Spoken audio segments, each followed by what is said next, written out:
Thank you so much for joining us today.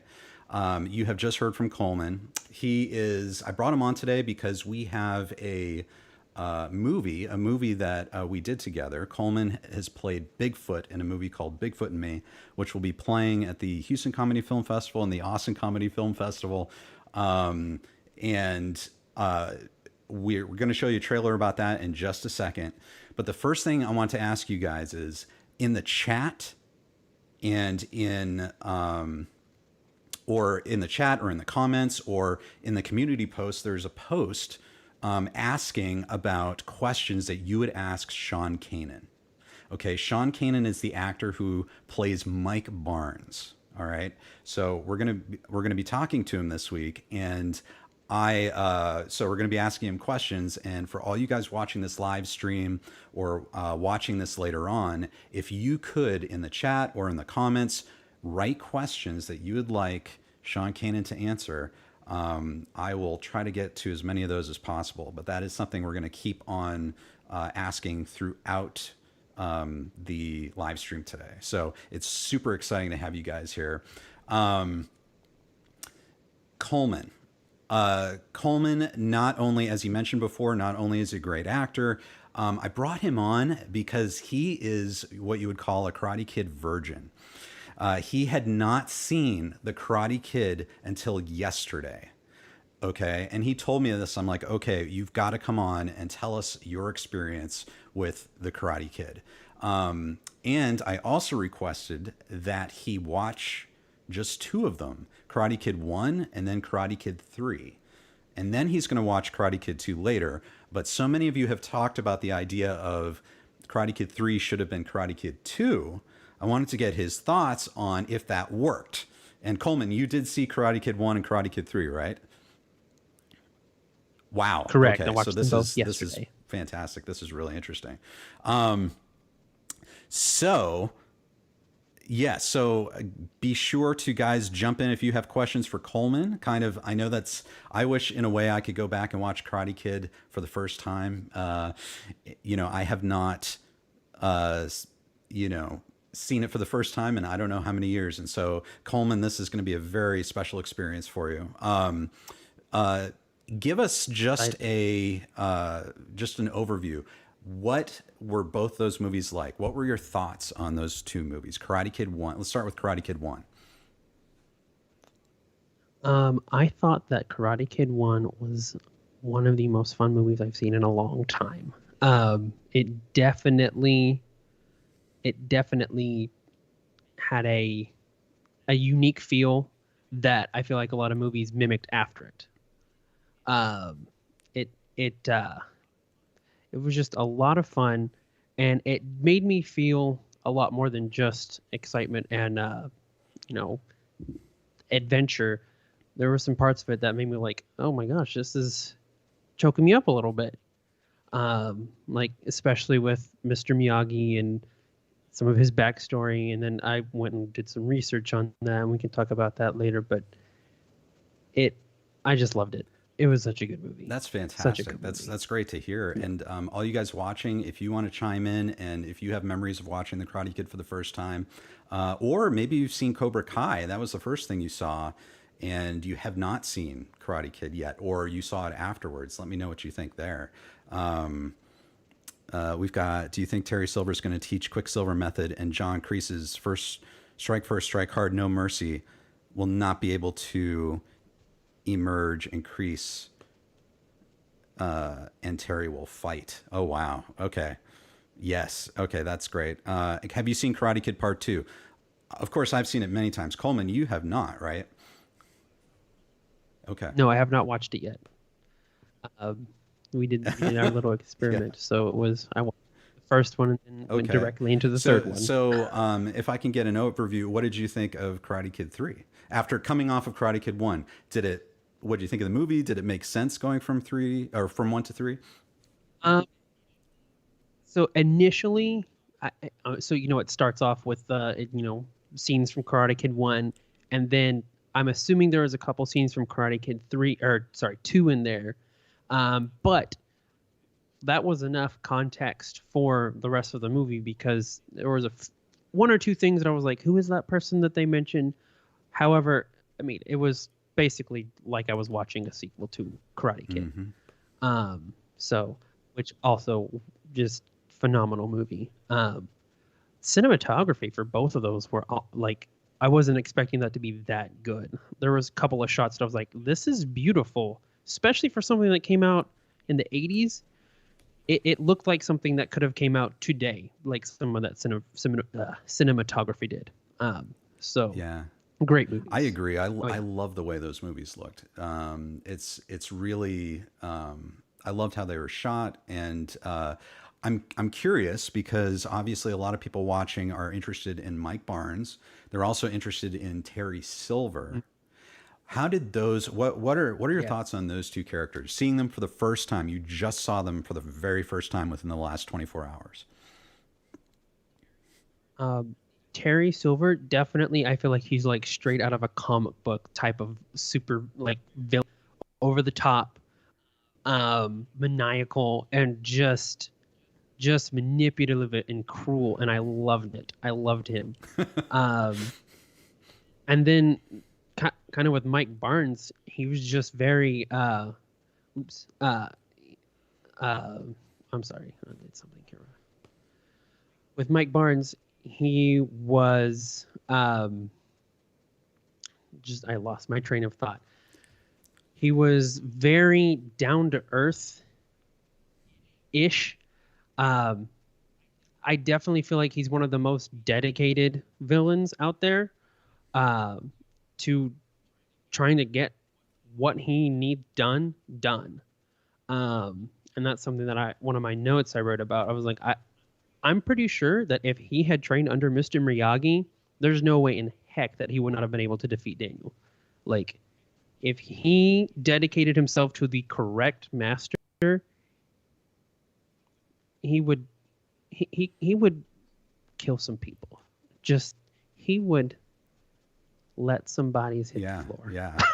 So, and that really kind of gets into a lot of questions that people have, who would win? You haven't seen Chosen yet in Karate Kid 2, but there's Johnny in the first one, and then you have Mike Barnes in the third one. And that's the big question, is who would win? Is Mike Barnes the fiercest of all of Daniel's opponents? And that's honestly a difficult question to answer. I think because we see Chosen, and just a brief primer on Chosen for Coleman or anyone who's watching, but Chosen learned from Sato. Sato was Miyagi's best friend, who was also taught by Miyagi's father. So it's the same style, and they both were taught. Yes. And so Chosen knows Miyagi-Do as well, and he and Daniel had basically a fight to the death at the end of Karate Kid 2. And so Chosen always seemed like a very imposing villain who was very good at karate. And so, but then the question is it possible that Mike Barnes could have been better than Chosen? I think a lot of people think of Chosen as better than Mike Barnes, but maybe Mike Barnes would have been better than Chosen, because it looked like Daniel had a lot more trouble with Mike Barnes than he did with Chosen. So let me know what you guys think in the comments as well. Let's see. We've got a comment. Coleman is the smartest kid on the block. I agree. He is very smart, very bright. How was Mike Barnes able to scare Daniel? That's a good question. And you guys, again, if you're just coming in, we are going to be talking with Sean Kanan this week. And if you have any questions for Sean Kanan, the actor who played Mike Barnes, let us know in this chat, in the comments. Write your questions, and please note, question for Sean Kanan, just so I know that it's not a question for us today in this live stream. Make sure you note that it's a question for Sean Kanan. Let's see. So, how was Mike Barnes able to scare Daniel? Thank you, Naomi, for the question. So I think it sounds like Mike Barnes was able to, maybe it's just his natural background, his natural instincts, but I think he's able to really key in on people and just dominate them and make them physically afraid. I don't know. What do you think, Coleman? I think it's very natural. He's like almost animalistic how he can just take control of the situation and knows that thing that just will get under that person, like the scene with the bonsai tree. He could tell that Daniel was trying to really protect that tree and really cared about it, and so he's like, you know what, i'm I'm gonna take this from you. I'm gonna make you suffer. Why? Because I'm better than you. He's very, very just brutal. So I think that's why it scared him, because he'll do whatever it takes, no matter the cost to him or to other people, Right. to be number one. Uh, and Daniel saw that. He got a sense of that. He knew. So, I mean, it was just Right. that brutality. And that's something too. I don't know how many of you guys saw my Mike Barnes video, but I theorized just because with that video, I wanted to try and dive deep and figure out what is going on behind the scenes because there's not much that the movie really tells us directly about Mike Barnes. So I tried to infer basically what might have been going on. And what Coleman's talking about, like breaking the tree and it being, something that would very strike Daniel to the core. That it's possible that Terry Silver had also been molding Mike Barnes behind the scenes to sort of amplify his natural instincts, like how to strike fear and demoralize your enemy. And, and that I'd be very fascinated to know what was going on between Terry Silver and Mike Barnes that we did not see. What kinds of stuff was Terry Silver telling Mike Barnes to do? Or was it just he was threatening Mike Barnes, basically saying there's no chance you're going to get any money unless you get this kid to compete. So you need to do whatever it takes. You have to go to the next level. So you guys let me know what you think about that. What do you think, Coleman, about the interaction between Terry Silver and Mike Barnes? Yeah, I think just that. I mean, it's very. I think Terry knew how to manipulate him and knew how to get him to the point where he was going to do that. Be the Yes. champion no matter what. I think Terry, in your video, he financially controlled him. He psychologically controlled him by making him think that he had successfully negotiated 50% of the Cobra Kai DoJo equity, whatever you call it. Yeah, he was very manipulative of Mike in that way. I think also, in a way, it was also a like a father figure, because Mike Barnes definitely seems like the type of person that he does not care about his parents if they were around or whatever, but the right person, qualities that he was looking for, was Terry, and he didn't know it, but Terry was obviously a huge scumbag. Yep. Uh, The best kind of scumbag, I think. Yeah. Oh, the absolute best kind of scumbag, but still a scumbag. Yes. But yeah, that's. Yeah, absolutely. Richard Gonzalez, thank you. I hear a lot of people complain about Mike Barnes putting up a better fight against Daniel compared to Chosen, but Chosen was stuck in a small area and only trained with people he knew. So that's interesting. It's a completely different arena. Chosen, maybe didn't have. I guess what Richard is suggesting is maybe Chosen didn't have a variety of people to train against. Maybe he only trained against certain people, or maybe he only knew his Miyagi-Do style very well and didn't have much interaction with other styles. I guess that's possible too. That's an interesting point, So let me know what you guys think. Would Mike Barnes beat Chosen if they were going head to head? Or do you think Chosen, if it was a fight to the death, I guess he was already beaten by Daniel, but let me know if they were both had their backs up against the wall, who do you think would win, Mike Barnes or Chosen? Here's another question from Dave.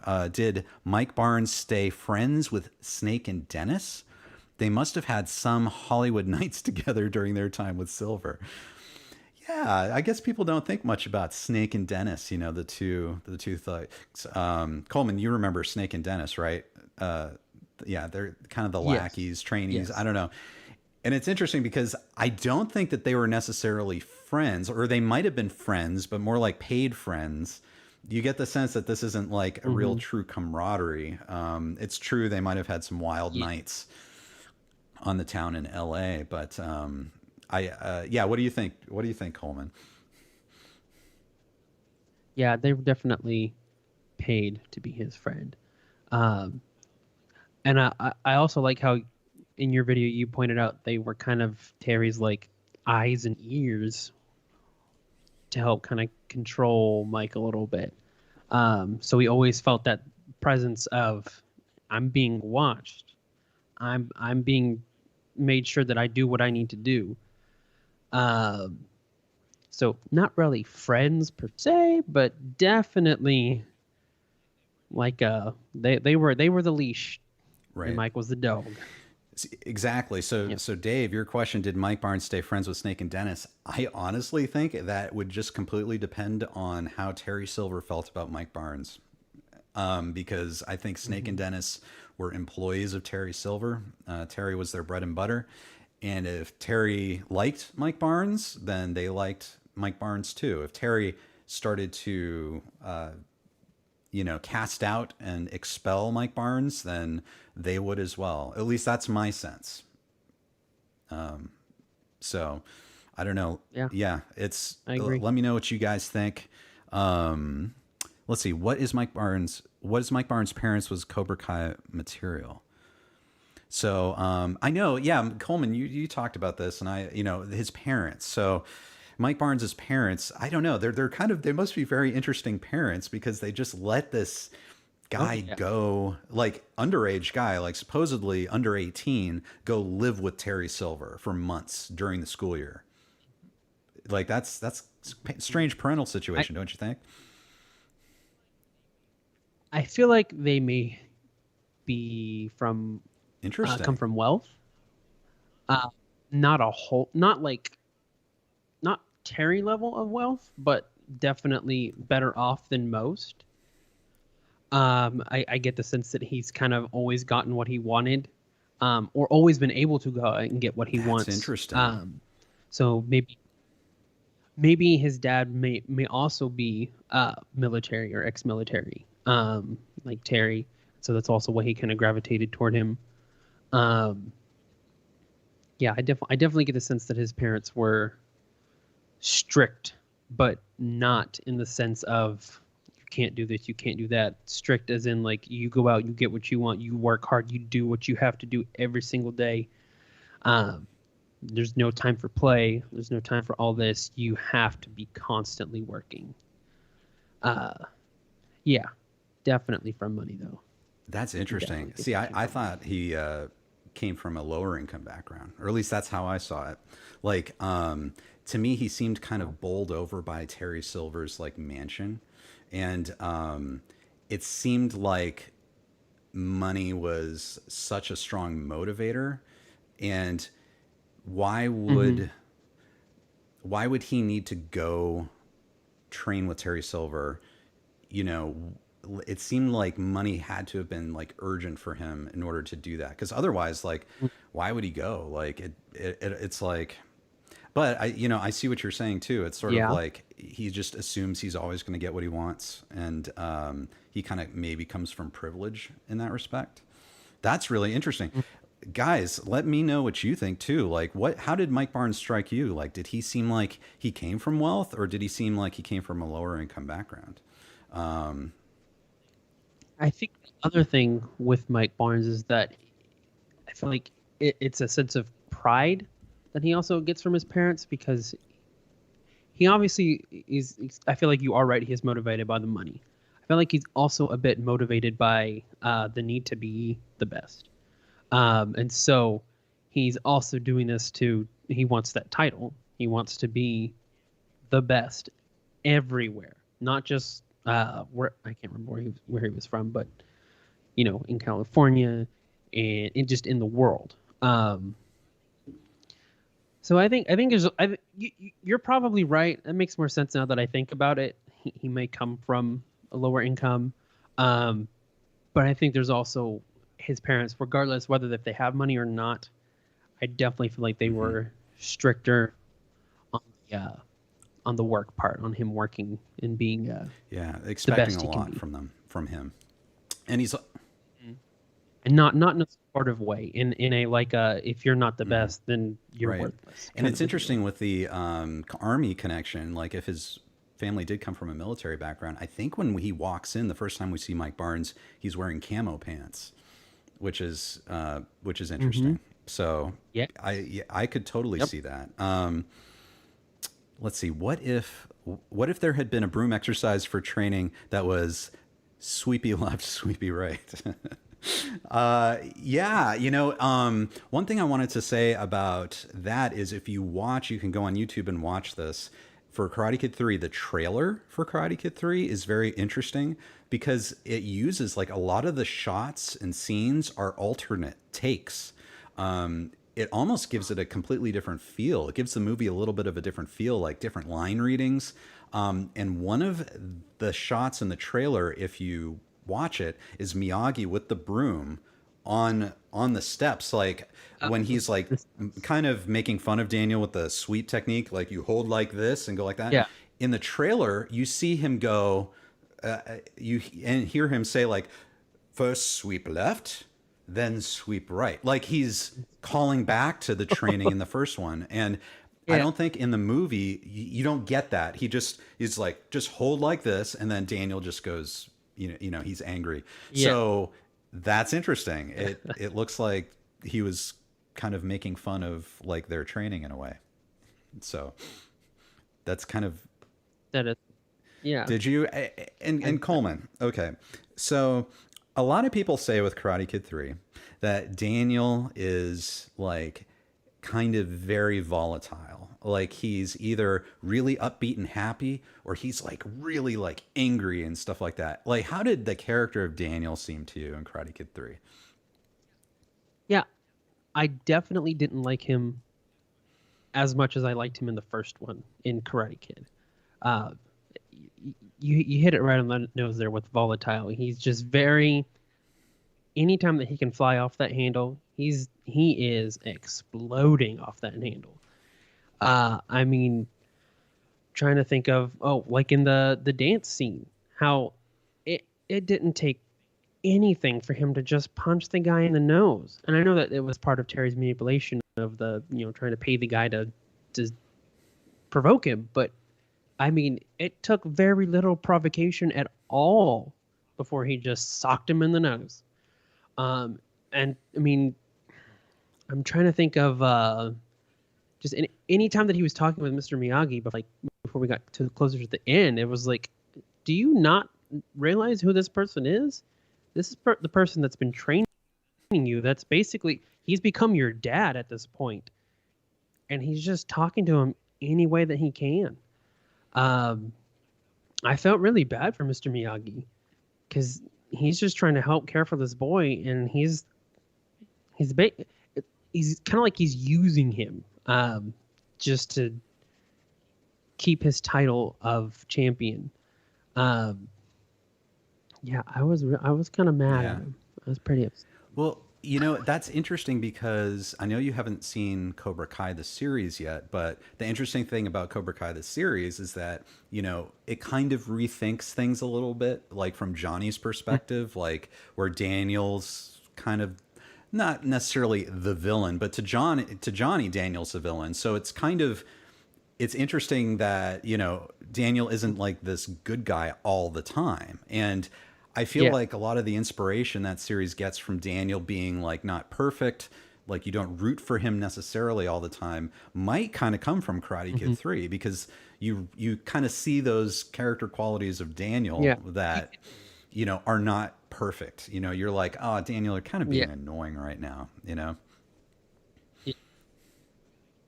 Yeah, I can definitely see how they can make that transition to him being less uh, perfect hero type and more, you know, flawed. a lot more Right, flawed, exactly. especially Um, in. we've got some more questions. Let's see. Richard Gonzalez again. Great. Thanks for all the questions. How do you think Mike Barnes might be introduced into Cobra Kai? I feel like Terry Silver wouldn't recruit someone who he felt already failed him once already. Yeah, that's an interesting question. I kind of speculated a little bit in my video, Mike Barnes Master Bully, and I think they could go a number of different ways. I would be very surprised though if he comes back like right away, 100% ally again with Terry Silver and John Kreese, because to me it seems like Mike Barnes failed, greatly failed in Terry's mission, and therefore caused Terry to fail. And I would think that that immediately afterwards would have caused a big problem. For Terry Silver would not be happy with Mike Barnes, and they probably had an immediate falling out. Terry might have demanded things back. I mean, you don't want to be around Terry, I think, when he gets very angry. So I would think, unless they reconciled or there was something that happened in those years between, I'd be very surprised if they like come back gung ho as a team to take down Daniel or Miyagi Do. That's my sense. Coleman, fresh off of Karate Kid 3, if Mike Barnes were to come back, I know you haven't seen Cobra Kai, but if he were going to come back into the universe and say, hypothetically, Terry Silver and John Kreese were there, do you see Mike Barnes continuing to be friendly with Terry Silver and John Kreese? Or what do you see that relationship being? I'd like to think that he wouldn't be friends with them. I would like to think that he kind of became his own person, and almost like anti-hero-ish, like just he's not going to be friends with anybody, but he'll help anybody as well. Does that make sense? Like he's not going to have sides. He's not going to be friends with Terry, but he's not going to be friends with Daniel or anybody like that. But I can also see him helping whoever he wants to help. I don't know. I don't know a whole lot about Cobra Kai, so I don't really know a whole lot about this new mythos of it. But I could definitely see him kind of just being his own character, his own person throughout the series. Maybe even like creating his own dojo, his own fighting company, kind of to spite Terry. That's fascinating. And everyone, keep in mind, Coleman has not seen Cobra Kai yet. And so that's interesting. Coleman is already suggesting that he might form his own dojo. So I don't know what you guys think about that, but that's very interesting, Coleman, that you would say something like that. Yeah, I think it would be very interesting to see what Mike Barnes does when he comes back. I kind of agree. Like, he could be his own man. He could be very good now. He could be a master. And he might not be subordinate to Terry Silver and John Kreese anymore. He might be on kind of an even playing field. And he might think that he's owed that money. Like, I'm sure he feels like, if there's one thing I hate that happened to me, it's this whole thing. And I want that money, and he might not love Daniel or Johnny either, but he might be kind of like his own man and kind of form alliances based on what will get him what he wants, I guess, something like that. Yeah. So that leads to Chris asks Coleman, "Are you going to watch Cobra Kai?" Oh, yes, definitely. Probably not anytime soon, but because I want to watch the second Karate Kid and I want to watch the remake as well, and then I want to get into the Cobra Kai. I want to get a full picture of the cinematic universe first before I get a picture of the TV universe, which it's all the same, but yeah. But yes, I will eventually watch Cobra Kai. Very good. Well, Pedro and Cletus have a great question. Would Mr. Miyagi train Bigfoot? And before we answer that question, I just want to plug the fact that Coleman here, our special guest, he's a brilliant actor. He's also a great improvisational comedian, and he performed as Bigfoot in my short film Bigfoot Me, which is going to be showing May 1st at the Houston Comedy Film Festival. If you're in the area and you want to go to a film festival and you're healthy and safe, go ahead and click on the link and you can get tickets, and there are going to be lots of great, very funny films. I am going to just kind of put visually the trailer up. So this is, so I'm in it. I also directed it, but Coleman played Bigfoot, and we get to see little bits of Bigfoot in this. But as we're watching the trailer for Bigfoot and Me, Coleman, you are the expert. Tell me about whether Mr. Miyagi would train Bigfoot. I think Mr. Miyagi would absolutely train Bigfoot. Given the opportunity, I think Mr. Miyagi would be hard pressed to say no. Mainly due to the fact that Bigfoot is so large and imposing. Not that he would actually scare Mr. Miyagi, because Mr. Miyagi, he could take down Bigfoot in a heartbeat. But given the opportunity to train Bigfoot, they would be unstoppable. The Avengers would have no jurisdiction. They would fall, they would falter, and they would be pummeled by Mr. Miyagi and Bigfoot. That's fascinating. Okay, so the next question, a Bigfoot trained by Mr. Miyagi. I know this is ridiculous, guys, but I have to ask Coleman this because he's the expert. Would that Bigfoot beat Mike Barnes?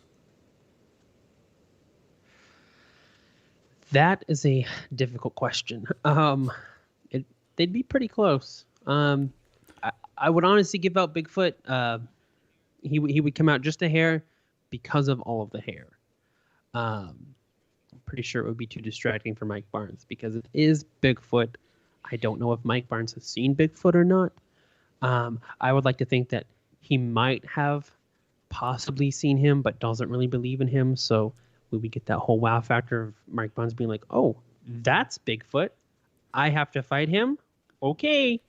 But I like to think that he would give Bigfoot a bit of a challenge. I could see them both just getting on the mat and just snarling at each other, just snarling. Both of them. Oh, that'd be hilarious. Oh my gosh. I would love to see that personally. Guys, we've been kind of gone into a little tangent about Miyagi trained Bigfoot. That was based on one of our wonderful questioners. I wanted to reiterate, I will be speaking with Sean Kanan this week. And so if you have questions that you would like me to ask Sean Kanan, that's the actor who played Mike Barnes, be sure to leave your questions in the comments to this video or in the chat or in the community posts. I have a post for that. Just leave your question there and let me know. Just say like, this question is for Sean or this question is for Sean Kanan. And I will try to ask as many of those as possible. So please leave your questions for Sean Kanan. Pedro and Cletus, who asked a question, said Bigfoot would totally beat Barnes. Just put him in that hairy armpit. Done. Yeah, I think so. Let's see what we've got.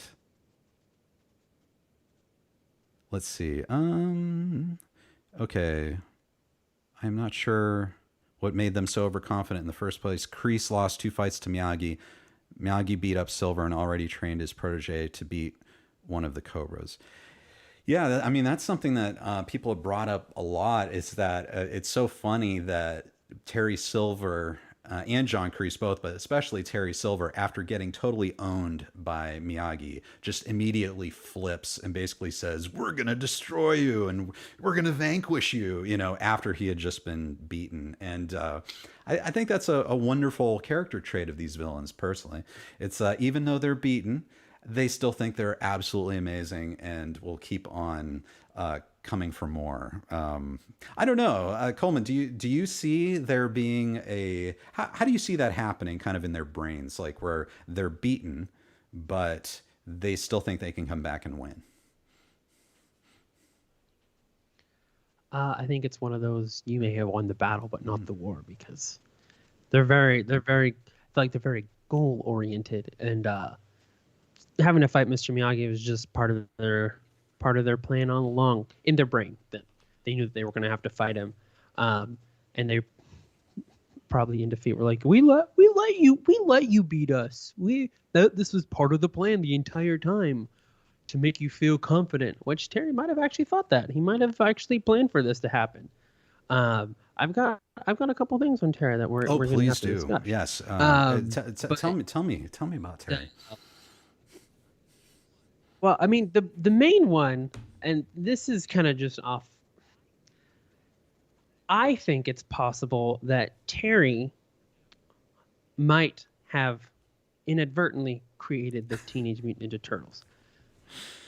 Okay, because I mean, one of the very first things that we see him do is talking about some kind of uranium deal, and then he's dropping toxic sludge and all this other stuff. And my first thought was like, this is a karate themed movie. What's close to karate? Ninjas. What? Hang on.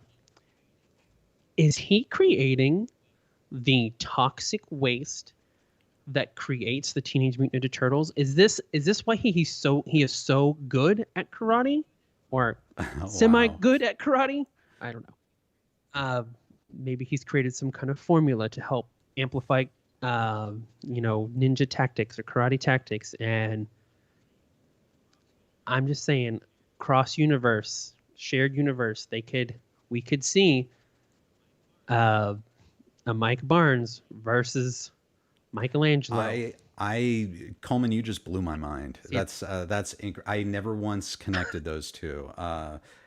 I can say I think it would make more sense for Terry to appear in their universe as opposed to them appearing in the Karate Kid universe. yeah, Although both of those would be amazing to behold, yes. but Terry would fit right in as a villain in Ninja Turtles. I think, like he would just be. Hmm.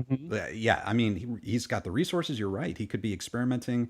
He's got all kinds of toxic everything. That's fascinating. Okay, maybe someone will make that. If someone makes that, that would be amazing. I would love to see it. So But yeah, I think Terry's very he knows he's got his plan. He's thinking 24 steps ahead of everybody else. But I mean, for all that planning, you still can't beat Mr. Miyagi. He's just too well trained and mhm. too focused. That is Yep. fascinating. Pedro like that. He said Coleman's a genius. That's exactly where the turtles came from. So I think Coleman has solved it, and I'm so glad, Coleman, that you saw Karate Kid 3 because now the puzzle has been completed regarding the Ninja Turtles origin. Dave, will we see Terry still living at the famous Ennis house in Cobra Kai? That is a really interesting question. Of course, I actually got out to LA not too long ago, and one of the fun things I did because I can't really go out and meet people yet. I drove up to see the Ennis House, which is Terry Silver's home, the Frank Lloyd Wright mansion.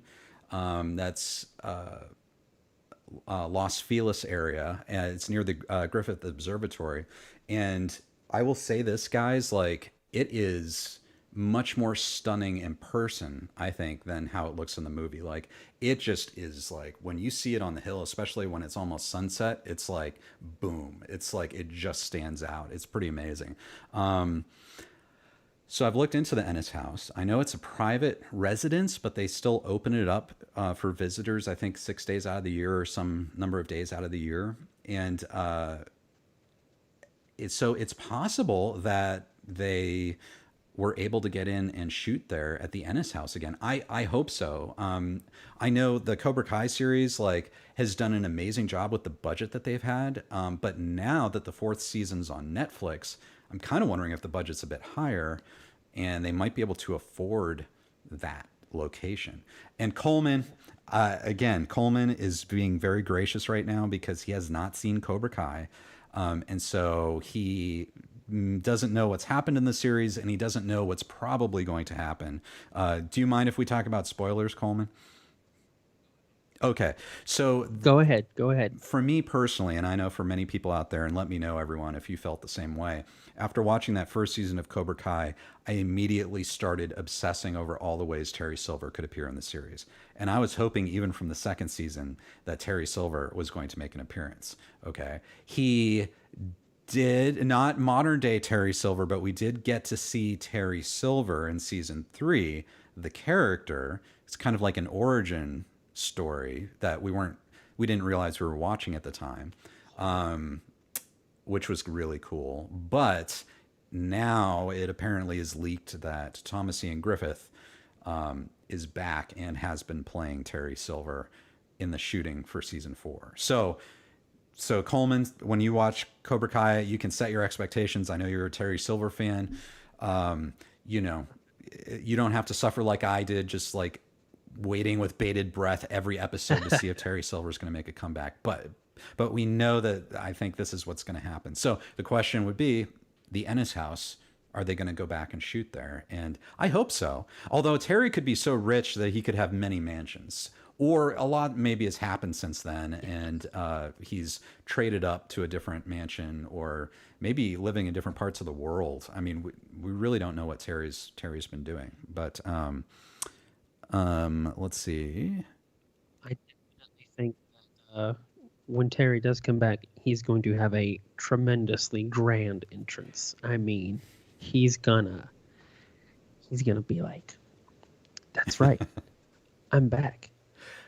I know, and I can't wait for that moment. I can't wait to see it, because Terry's going to have, and I hope they have multiple reveals for him. Like, we need to see Terry revealing himself to John Kreese. We need to see Terry revealing himself to Johnny. We need to see Terry revealing himself to Daniel. And I can't wait to see that, because I mean, Terry, I mean, he did some messed up stuff to Daniel. Like, I bet that Daniel has trauma from Terry, and whatever he thinks about Kreese, Terry being back is gonna just, I mean, he could destroy Daniel. That's the thing. Terry could absolutely destroy Daniel, not just physically. He could destroy his family. Terry could destroy his business, which, I'm sorry, spoiler, Coleman, Daniel has a car dealership now, a very successful car dealership. I watched a few videos about some of the lore, not too much, but well, thank you. Thank you very much. And if anyone's watching this right now, I did make 4 videos on Terry Silver. Check them out. They're in the description. And then also one video on Mike Barnes. Thank you, Richard Gonzalez, about the question for Sean Kanan. Guys, let me know questions for Sean Kanan. I am only going to be asking him pre-submitted questions. So please, if you have any questions for Sean Kanan, please let me know. Thank you, Richard Gonzalez. Do you think Terry will use Mike Barnes? That's a good question. Do you think Terry would use Mike Barnes? And I think that kind of gets back to what we were talking about before, is, you know, what's the relationship? Is Terry on good terms with Mike Barnes or not? If they're not on good terms, would Terry try to manipulate Mike Barnes again? Would Mike Barnes be in a position where he's going to manipulate Terry? Like, you know, Mike Barnes is much older now, and he looked like he was going to be very business savvy, like he was trying to get as much as he could for himself. So would he, over these many years, would he have developed manipulation skills to be able to try and manipulate Terry? Or would Terry be like, see that from a million miles away? I don't know. Coleman, what's your sense? I like the idea of Mike Barnes using Terry, like manipulating Terry without Terry knowing it. I think that would be absolutely killer. Just him. We don't know anything about, or we don't know that he's doing it until later on. He reveals, he was like, "I've been manipulating this entire time, Terry. I have been following you and chasing you ever since you screwed me over, ever since you got me to do things for you. Now you're doing stuff for me." And he just takes everything from Terry. That would be amazing. I love that scenario. That would be. Oh my gosh. See, isn't this fun? Like, Coleman's just newly into this, but it's like the possibilities are kind of endless. And that's one of the things that I was so excited about with the Cobra Kai series. I thought that these were relegated to the 80s, like it was over and done. And but now it's like you're bringing back all these characters again, and in a long form series, and you can do this, you know. Hmm. And you have, Oh and yeah. then Coleman too, as you'll see, you also have like a new generation, like kids, like tons of kids, like right now, who are taking karate at, you know, say Cobra Kai or Miyagi Do, that could also be manipulated by these characters as well. So Oh yeah. let's see what else. What other questions do we have? I definitely think Terry's going to take control over Cobra Kai and control Kreese. Yeah, that's kind of a guess I have too. I think that Terry, by his nature, unless something's happened to him, and I hope he hasn't changed too much, because I just love the character. But I think Terry craves control and would want to, if he's going to be involved in this, he would eventually want control, whether he says it or not. And I think he likes Kreese. He likes to be either in control of Kreese or he likes Kreese to stay who he is because he enjoys that kind of Hmm. enabling relationship. So he'll probably want Yeah. Kreese to stay Kreese. He wouldn't want Kreese to try and redeem himself or do, you know, I think he enjoys that relationship. Yeah. That's my sense. What do you think, Coleman? If Terry Silver comes back to the series that you haven't seen yet, but if he comes back to the world, would he want to take over, say, the Cobra Kai dojo and John Kreese? You know, I that's a interesting question. I don't think he would try and take over Cobra Kai. I think he would try and take over the other one, Miyagi the Do. Miyagi Do. Is that Miyagi Do? I feel like he would try and take over them before he would take over Cobra Kai. Um, but in a not in a like a, I'm taking over, like they don't know that it's Terry. Right. They don't know that's what he's doing. Uh, Right. Working behind the shadows, kind of a deal, and then he just takes over. But I mean, it's hard to say what his relationship with uh Keese, right? Keese. Oh, John Sorry, Kreese. still all these names. Yes. John Kreese, yes, Kreese. I don't know. I feel like maybe they had a falling out after the third movie. Um, and correct me if I'm wrong, because I don't. Again, I haven't seen Cobra Kai yet. But I feel like maybe Kreese kind of said, you know, you're not good for me. Um, like he's breaking up with him. Right. Uh, yeah, I don't know. That's an interesting Yes. question to think about. Um, but I think he would try and take over Right. one of the dojos. The only thing we So know really about John Kreese and Terry after Karate Kid 3, at least from the new series, is that supposedly Terry offered Kreese a job and Kreese turned him down because he felt it like it was a handout. And then at the end of season hmm. 3, when we see John Kreese call Terry, he seems to be very smiley and happy, and he says, "Long time." So it's kind of implies that John Kreese and Terry Silver haven't talked in a little while. So that's the only thing we know. So I think that's fascinating. It's a fascinating discussion. We've got Robert asks, Daniel and Johnny have 52, 48 superiority. I assume that's age over Kreese, and I think Terry's a little better than Kreese himself, so it could be a very even match.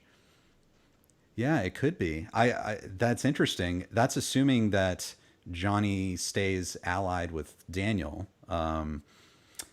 You know that Terry Silver's a master of manipulation. He might try to get in there and manipulate Johnny, which would be very interesting. Richard Gonzalez says Terry Silver bribes a Mr. Cole in Karate Kid 3. Yes. Do you think he might have worked with Tom Cole to screw Daniel's business over behind the scenes? Okay. The short answer, in my opinion, is yes.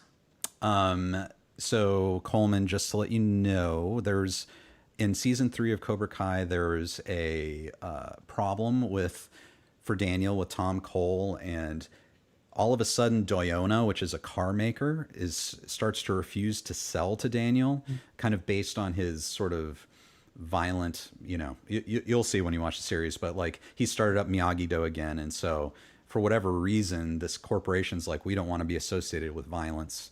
I'm trying to keep it as vague as possible, and Tom Cole sails in Yeah. to try and buy the dealership from Daniel. So, and he almost succeeds in doing that.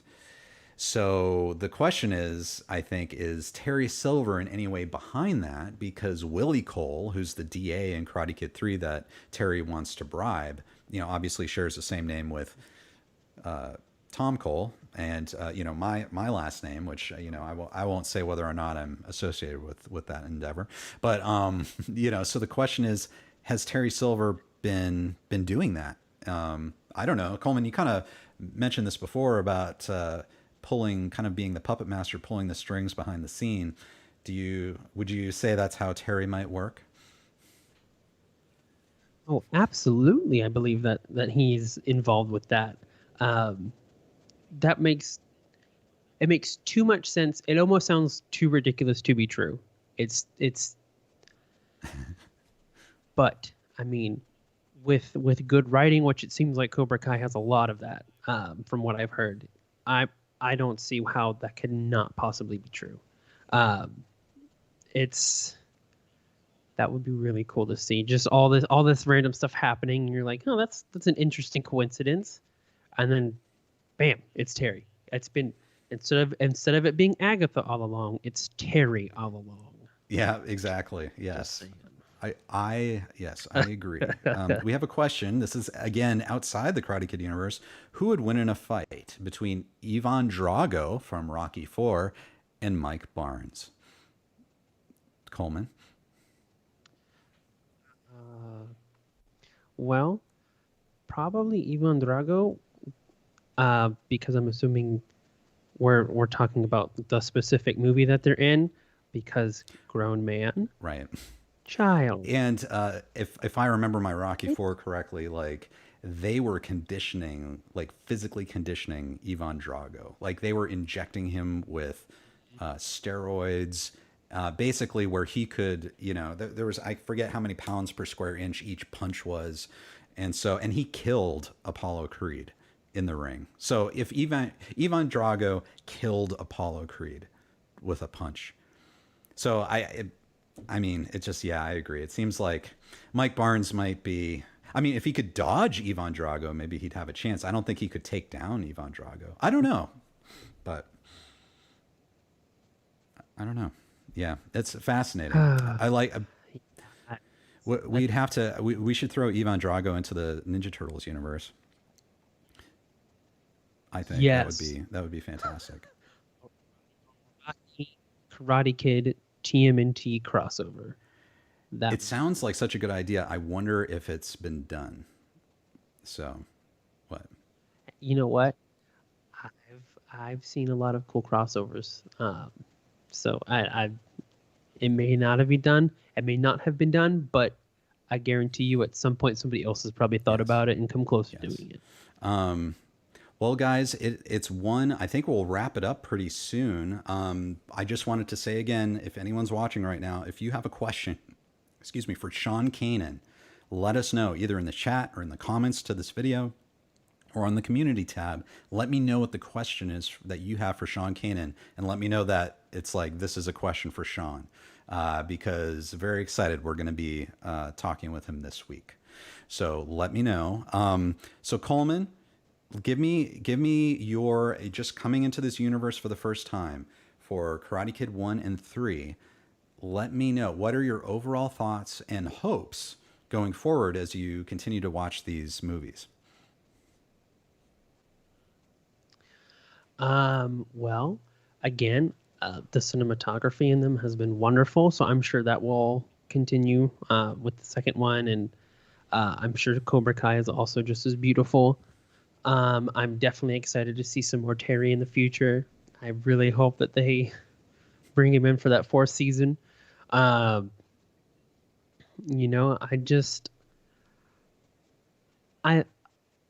I like these movies. I'm going to be honest. I wasn't expecting it to be as good as they were. So, the fact that they are this good and that they hold up after all this time, just shows you really the quality of movie that they are. Quality of writing, quality of directing, quality of acting. So, yeah, it's I'm having fun, and these are some good movies, and I'm glad to add them to my repertoire of That's great. And knowledge for then one more movies. question, because I know a lot of people over the years, when it came out, Karate Kid 3 was really kind of not reviewed well, and people have kind of looked at it as the bad one. And do you feel that, or did you like it, and did you see redeeming qualities in Karate Kid 3? Oh, absolutely. Karate Kid 3 was great. I mean, literally, I feel like it was on par Oh, with wow. Karate Kid. They were on equal foot. I don't know if the second one is going to alter that at all. But I mean, they were great. They were both great. Um, I mean, there were some differences, obviously. I definitely feel like villain wise, the second one way higher as far as the I don't know about likability, but just the level of villainy in it So, like is with greater Mike than the Barnes, first one. Terry Silver, and John Kreese, just the villain meter went sky high. Correct. Yeah. Yes, absolutely. Um, and then I mean the first one, I love everything about Mr. Miyagi. Um, and so I'm assuming the second one, since because I do know a little bit about it, that setting is in Okinawa. I'm assuming we'll get some more backstory on Mr. Miyagi, which I also Yes. love that Yes. character too. I think you have that to look forward to with Karate Kid 2. You get to learn a lot about Miyagi. So it's kind of Miyagi's movie. So Yeah. that's wonderful. Well, Coleman, thank you so much for joining me today. Coleman, very talented actor. He will be appearing as Bigfoot in the movie Bigfoot Me, which is a movie I directed, that will be playing at the Houston Comedy Film Festival on May 1st. You can get tickets. There's a link in the description if you're in the area. It'll also be playing at the Austin Comedy Film Festival, and we'll have more news about all that coming up. So definitely check that out. But so not only is Coleman an exceptionally talented actor and lover of movies of all kinds, he was brand new to Karate Kid, and I really thank him for joining us today and for sharing his pure Yeah. thoughts on the franchise. And I'd love to have you back sometime, Coleman.